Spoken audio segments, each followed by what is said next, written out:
Magandang hapon! Kumusta po? Narito po ulit ang update natin para sa lagay ng ating panahon.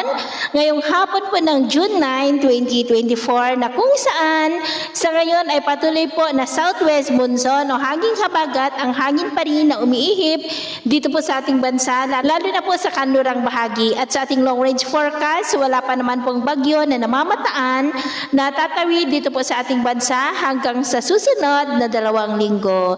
At sa lagay po ng ating panahon, ngayong hapon ay maulap ang kalangitan with isolated light to heavy rains sa malaking bahagi po ng ating bansa mula po dyan sa may Ilocos Region, ilang bahagi ng Cordillera, Cagayan Valley, Central Luzon, Calabarzon, Mimaropa, Bicol Region, Panay Island, Negros, Southern Leyte, Samar Provinces, Sulu Archipelago, Zamboanga Peninsula, Northern Mindanao, Caraga, Davao Region at Sorsogon na posibleng magtuloy-tuloy ang mga isolated rains sa ilang bahagi hanggang mamayang gabi. Kaya mag-ingat po tayo sa posibleng banta pa rin po ng mga pagbaha at pagguho ng lupa.